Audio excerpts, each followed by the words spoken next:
Selamat sore untuk Bapak dosen. Terima kasih atas kesempatan yang diberikan kepada saya. Di sini pertama-tama patutlah kita panjatkan kehadirat Tuhan Yang Maha Esa atas segala berkat perlindungannya sehingga sampai saat ini kita masih dalam keadaan yang sehat. Di sini saya akan memperkenalkan diri. Perkenalkan, nama lengkap saya Dortiana U dengan NIM 1723030012, Prodi Sosiologi, Fakultas Ilmu Sosial dan Ilmu Politik Universitas Nusa Cendana Kupang. Di sini saya akan mulai melakukan video dari mata kuliah Sosiologi Terapan, review buku yang ke-14 dengan judul Politik, Informasi, Pembebasan, Eksploitasi Masyarakat Digital yang diterjemahkan oleh tim Jordan. Yang pertama di sini kita mengetahui bahwa teknologi baru mungkin membebaskan manusia dari kedua tirani alam dan buah kebodohannya sendiri sama tuannya dengan barat peradaban.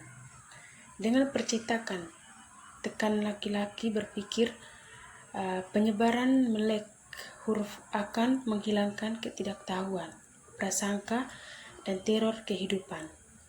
Dirasakan bahwa mesin uap dan sistem pabrik akhirnya akan memberi manusia ke arah kapasitas untuk menghasilkan cukup populasi dan tidak akan memiliki segala macam kebutuhan di dalam keluarga mereka. Sekarang kita telah memasuki zaman elektronik, di mana pada tahun 1950 dan 1970 komputer merevolusi pemrosesan data, perhitungan, matematika, dan sistem kontrol fisik. Dari dasar pencapaiannya secara nyata bahwa suara-suara bangkit lagi untuk menyarankan bahwa komputer dan sistem komunikasi mungkin berfungsi sebagai agen untuk membawa masyarakat ke fase yang sama sekali baru. Informasi tentang realitas sosial sekarang dapat dibuat begitu kaya dan rinci. Kebijakan pilihan dapat begitu jelas didefinisikan. Kemungkinan hasil alternatif atau langkah-langkah dapat diprediksi secara akurat, dan mekanisme umpan balik dari masyarakat akan sangat efektif sehingga manusia akhirnya bisa membawa penuh intelijen untuk menanggung pada menyelesaikan masalah-masalah sentral dalam masyarakat. Pada tahun 1960-an, tulisan-tulisan tentang komputer mulai gemah di dalam tradisi.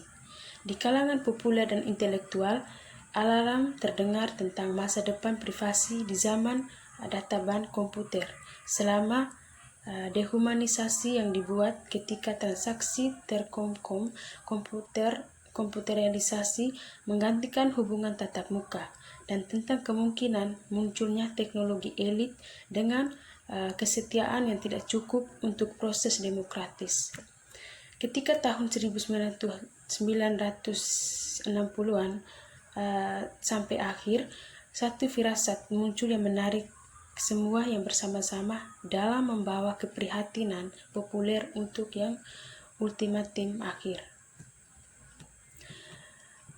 Apakah dikehendaki mengaitkan kemajuan tahun-tahun itu, terutama terobosan dalam teknologi komputer selama akhir 1970-an? Pragmus ingat bahwa tidak ada respon seluruh sistem yang dibuat untuk dislokasi sosial lainnya sampai berhasil menyindir subritun sendiri ke dalam jaringan informasi komputer. Di sini juga menurut Ketua Dewan Robert Kependi kemudian memperkenalkan posisi kertas yang diproduksi bersama oleh konsorsium organisasi penelitian. Yang pertama, kapasitas teknologi manusia masih melampaui dan keterampilan politik, menciptakan sebuah inti teknologi yang melumpuhkan upaya serius untuk mendapatkan di atas masalah sosial. Yang kedua, teknologi informasi dan pengambilan keputusan ilmiah, alat terpenting dari usia komputer, tidak pernah bisa sepenuhnya menguntungkan masyarakat selama irasionalitas dan diskokasi populer politik dilanjutkan. Potensi solusi jelas hadir, karena perbaikan penghapusan informasi berarti mengganti semua data tentang masa lalu dari gambar mikro bawah. Seorang anggota konferensi dari konsorsium penelitian antar universitas mengatakan bahwa bermain-main dengan catatan dan memalsukan berita terdengar sangat dekat. Sebuah posting khusus sebagai sistem omnibusman diisi oleh ketua American, yaitu Liberties Union, apa yang diproduksi di dalam informasi tersebut. Tapi mereka benar-benar adanya kebijakan ataupun bentrokan kepribadian dan peristiwa kampanye dirancang pada Sintrak yang sekarang berasal dari Biro Rahasia Simulasi Politik. Tentu saja beberapa kebijakan dan proyek gagal. Bertahun-tahun di tempat-tempat terpencil di sekitar negara, ada desas-desus bahwa mereka sedang dibiayai oleh Persatuan Republik Komunis Asia. Masyarakat yang belum diprogram dengan pola menarik kreativitas yang tidak teratur dan tidak disengaja, ia mulai bertanya-tanya, apakah pemrograman pribadi hidup dan membuat keputusan sosial secara ilmiah adalah mengalami beberapa kesulitan dengan kata-kata yang tepat. Pada awalnya pikiran itu merasa terbiasa dan serta diharapkan untuk mempertanyakan tugas-tugas mereka dari waktu ke waktu dan dapat memberikan kesempatan untuk merenungkan dan kemudian mengenali bahkan lebih jelas di dalam keuntungan dari pemrograman sosial atas kekacauan sosial tersebut.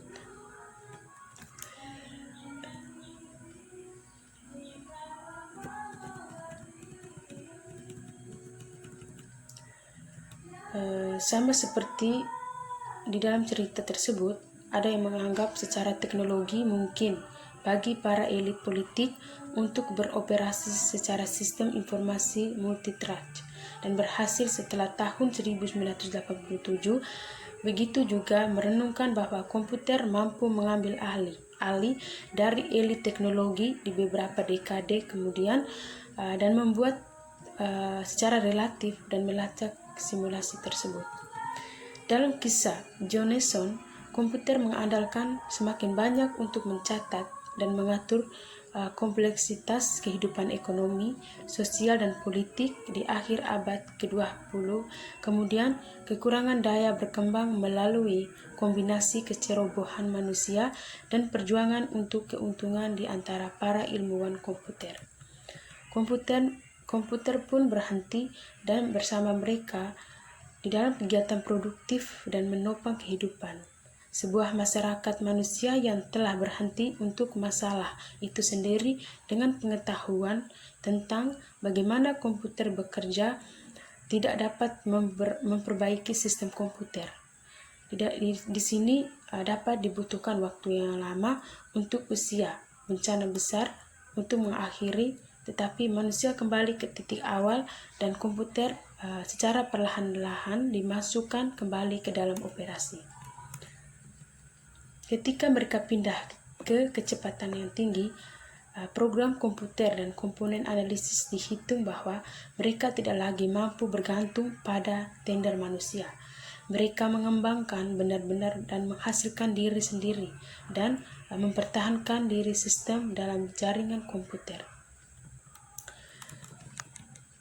Ada kekhawatiran bahwa manusia adalah risiko keamanan, mampu mencoba pemberontakan terhadap jaringan komunikasi atau sumber daya.